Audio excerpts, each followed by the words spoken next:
Mwongeye kwirwa neza mwese abakomeje kudukurikirana ndetse n'abakomeje kubana natwe hano kuri Mutirama TV. Reka nizere ko buri wese akomeje kugira ibihe byiza cyane. Turi ku gicamunsi cyo kuri wa gatanu, turi ku itariki 4 z'ukwezi kwa karindwi umwaka wa 2025. Ndabashuje mwese kandi mbifurije amahoro y'Imana. Hanyuma mwebwe mumeze mute? Mutubwire uko mumeze nuko merewe mwanya w'ibitekerezo. Hanyuma rero reka mbabwire abantu mwese mwamusanzwe mudukurikira ku Karabo TV, babwire ko mushobora gutangira kudukurikira no kuri Mutirama TV, mugakanda subscribe, mugatanga ibitekerezo, mugakanda like ndetse ibiganiro byacu mukanabisangiza ku nshuti zanyu. Hanyuma munyemene bageza amakuru agezweho muri kano kanya, amakuru rwose akomeje kugenda agaragara hano mu karere k'ibiyaga bigari. Muri aya makuru ndakubwira yuko ingabo z'u Burundi zikorera muri Kivu y'Amajyepfo zimaze gutangaza ko zakoze ambushi ikomeye cyane yamwe mu basirikare bari bagiye kugerageza mu kwigarurira uyu mujyi wa Uvira. Umujyi wa Uvira usanzwe ucungirwa umutekano n'ingabo z'Abarundi, ndetse uyu mujyi kandi ukaba usanzwe unakoreramo buramatari cyangwa se guverineri w'intara Kivu y'Amajyepfo ku ruhande rwa leta ya Kongo, dore ko yirukanywe ubwo yakoreraga muri za Bukavu, ubwo hamaraga hafatwaga n'inyeshyamba zisanzwe zigwanya ubutegetsi bwa Tshisekedi mu kwezi kwa kabiri muri uyu mwaka wa 2025.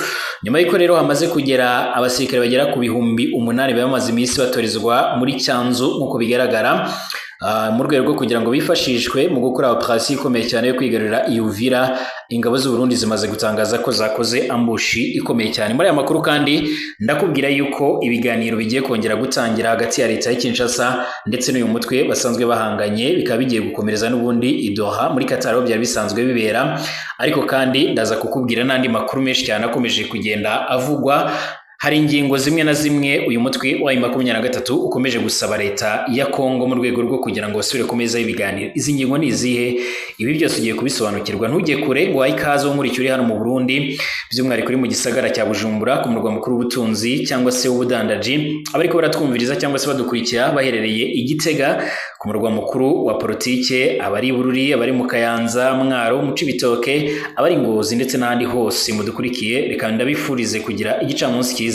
Hanyuma abari ngaha mu Rwanda, bari muri Uganda, Tanzania, Kenya ndetse n'ahandi mwese mbifurije ibihe byiza.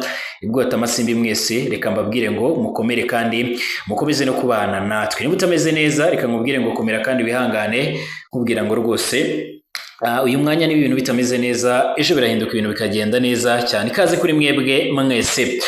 Ingabo z'u Burundi ziherereye muri Kivu y'Amajyepfo ndetse n'ingabo zo muri Wazalendo n'ingabo za leta ya Kongo FARDC zimaze gusohora itangazo muri aka kanya avuga ko zakoze ambushi ikomeye cyane ndetse ziburizamo igitero gikomeye cyane cyakigiye kugabwa mu bice bya Uvira. Bongeye gushimangira ko uyu mujyi wa Uvira cyangwa se igisagara cya Uvira gikomeje gucungwa by'umwihariko ku buryo bukomeye cyane, ndetse binemezwa neza yuko haba harimo kwifashishwa uburyo burimo no gucunga umutekano mu buryo bwo gucunga n'ikirere mu rwego rwo kwirinda yuko hashobora kuba hagaragara ibitero by'indege, nyuma y'uko mu minsi ishize ari bwo hagaragaye iyi ni indege yashatse kwinjira muri Kivu y'Amajyepfo, ariko ubuyobozi bwa leta ya Kongo nk'uko byagaragaye mu itangazo ryasomewe kuri radio ndetse na televiziyo by'igihugu n'umuvugizi w'igisirikare cya Kongo FARDC Brigadier General Sylvain Ekenge Bomusa, akavuga yuko iyo ndege yinjiye muri icyo gice nta burenganzira yahawe.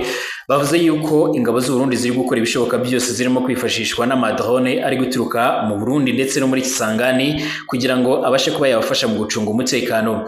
Bongeye gushimangira ko rwose bari maso nka FDNB ndetse n'abandi basanzwe bafatanya mu rwego rwo kugira ngo babashe guhangana n'icyo cyose gishobora gusagarira uyu mujyi, dore ko yari umujyi wa Uvira ari umujyi wa kabiri mu mijyi ikomeye cyane hano ku butaka bwa Repubulika ya Demokarasi ya Kongo muri Kivu y'Amajyepfo, nyuma ya Bukavu yamaze gufatwa n'izi nyeshyamba. Bavuga yuko kandi mu byo bakoze baburijemo ndetse bakanafata bamwe muri bageragezaga gushaka kwigarurira iki gice, ariko kandi ntabwo bigeze batangaza umubare wabo. Ni amakuru akomeje kugenda avugwa, ariko natwe dukomeje kugenda dukurikirana, dore ko ari amakuru yamaze kugenda atangazwa n'ibitangazamakuru bikomeye cyane, haba ibikorera hano muri Kivu y'Amajyepfo ndetse na radio Okapi yamaze kugenda ibitangaza. Hanyuma umujyanama mukuru wa Perezida Donald Trump kuri Afurika akomeje kuvuga ko ibiganiro hagati ya leta y'Kinshasa ndetse n'umutwe wa M23 bishobora kongera by'umwihariko bigatangira ni ku cyiciro cya nyuma muri iki cyumweru gusa. Amakuru avuga yuko intumwa z'impande zombi zisubira i Doha mu mpera z'iki cyumweru turimo. Masadi Blues avuga yuko ibi biganiro kuri iyi nshuro yizeye yuko bizaba ari ibyo nyuma ndetse bishobora kuzatanga umusaruro.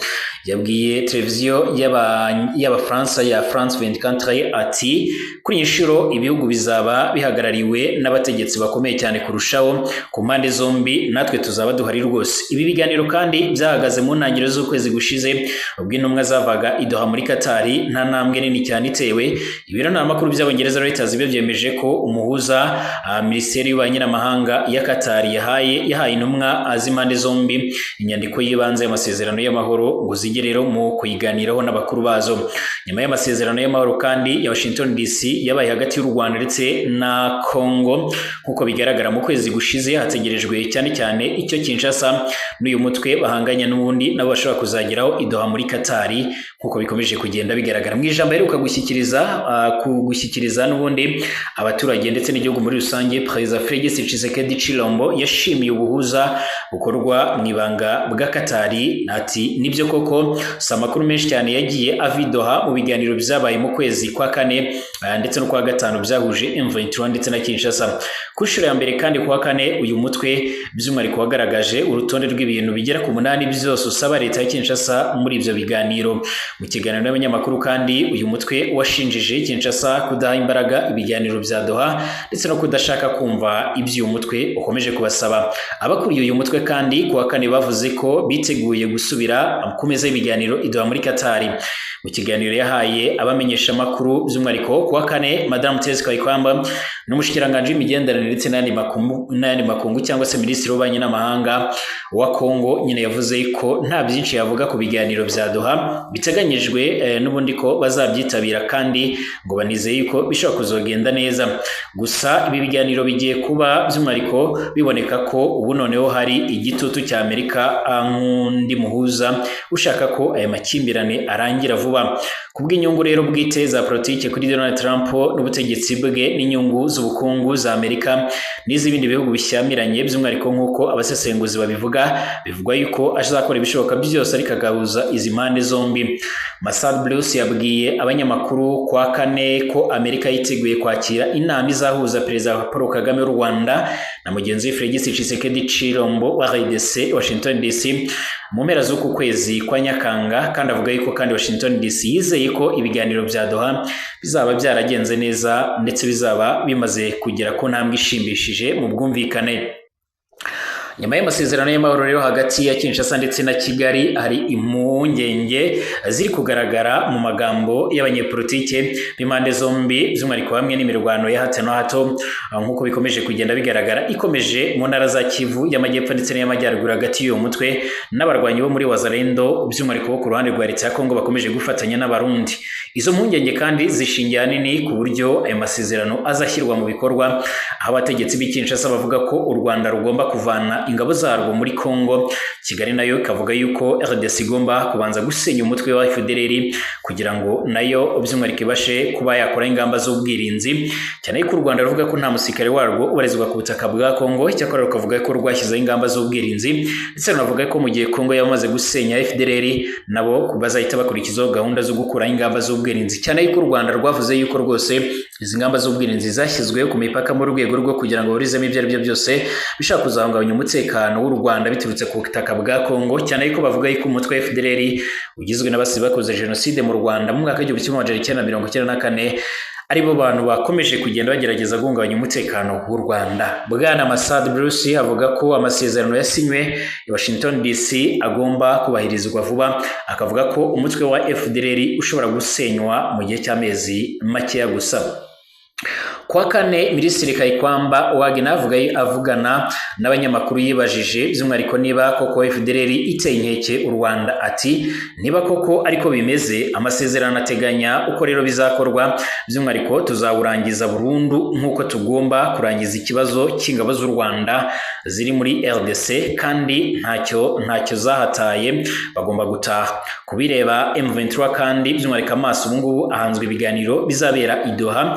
bigiye gusukurwa gusa kuri inshuro n'ubundi uko ibyo bigaragara ku gitutu by'umwihariko cya Amerika cyo kugera ku bwumvikane nk'uko bikomeje kugenda bigaragara. Abantu benshi bakomeje kwibaza rero niba ibi biganiro bishobora kuzagera ku ntambwe nziza, mu gihe ubona yuko ku ruhande rwa M23 basaba ibintu byinshi, ariko kandi ku rundi ruhande rwa leta ya Kongo nabo bagasaba byinshi. Mu minsi yashize twifashishije ibiro ntaramakuru by'Abongereza Reuters byabonye zimwe mu nyandiko zari zikuye muri aya masezerano, byavuze yuko ku ruhande rw'umutwe wa M23 wifuzaga yuko ushobora kuzahabwa icyo twakwita nk'ubwigenge mu bice byose muri Kivu y'Amajyaruguru n'iy'Amajyepfo, ariko perezida agakomeza kuba perezida Tshisekedi, ariko bo bakagira uburyo biyobora muri ibi bice.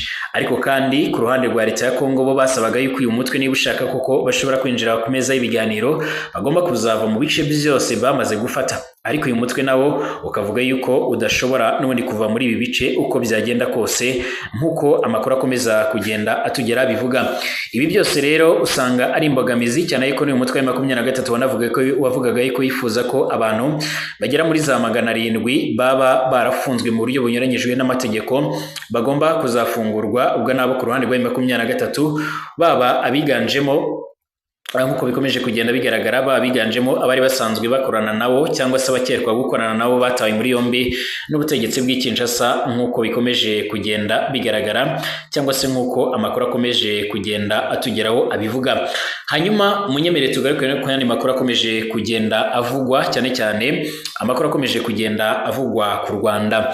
Mwakomeje kumva amakuru avuga yuko ibirango bimwe na bimwe bisanzwe biri ku myenda cyangwa se ku muzankano y'igisirikare cy'u Rwanda RDF yamaze kugenda ihindurwa. Ibyo turaza kugenda tubigaruka, ariko kandi reka ngaruke ku byamaze kugenda bitangazwa n'umuvugizi w'ubushikiranganje bwo kwivuna abanzi mu Rwanda, cyangwa se umuvugizi w'igisirikare cy'u Rwanda Brigadier General Ronald Rwivanga. Yagize ati dukeneye gukora ibirenze kwigobotora ubuyobozi bubi, dukeneye by'umwihariko kurwanya ikindi kibi. Uyu ni Brigadier General Ronald Rwivanga. Kuri wa gatanu tariki ya 4 Nyakanga, abanyarwanda n'inshuti z'u Rwanda bizije isabukuru y'imyaka iharurwa muri 31 yo kwibohora. Nk'uko bigaragara ubwo no kwibohora nyine kushi ya 31, ndetse bishimira ibyagezweho kuva mu mwaka w'1994 igihe jenoside yakorewe abatutsi yahagarikwaga n'ingabo za RPF Inkotanyi, nk'uko bikomeje kugenda bigaragara. Intambara yo kubohora u Rwanda rero yatangiye ku itariki ya 1 Ukwakira mu mwaka w'1994 kubera ko FPR cyangwa se RPA yashakaga guhagarika imiyoborere mibi cyane, ivangura ndetse no guhezwa, byatumye abanyarwanda benshi bahunga igihugu cyabo. Mu kiganiro n'itangazamakuru, umuvugizi w'ingabo z'u Rwanda Brigadier General Ronald Rwivanga yagize ati kwibohoza cyangwa se kwibohora nyabyo byaje nyuma yo guhagarika jenoside yakorewe abatutsi mu mwaka w'1994 ndetse no gukuraho ivangura rishingiye ku mateka ryakorewe itsinda runaka. Yakomeje agira ati guhagarika jenoside ndetse no gutsindwa kw'ingabo zakoze jenoside mu 1994 byaranze kubohora igihugu, ariko kwibohora nyabyo nk'uko rero perezida yabivuze mu 1993 ko rero ingabo zizaba umusingi wo guhindura igihugu. Bivuze ko rero dukeneye gukora ibirenze ibyo kwigobotora ubuyobozi bubi, dukeneye kurwanya ikindi kibi, ubukene ndetse n'imibabaro n'ibindi bisa n'ibyo ngibyo. Bwana Rwivanga kandi yanavuze ko umunsi wo kwibohora muri uyu mwaka n'ubundi wizihizwa ku rwego rw'inzego z'ibanze, kubera ko rero ibirori bikomeye cyane ku rwego rw'igihugu bisanzwe bikorwa buri myaka igera muri 5.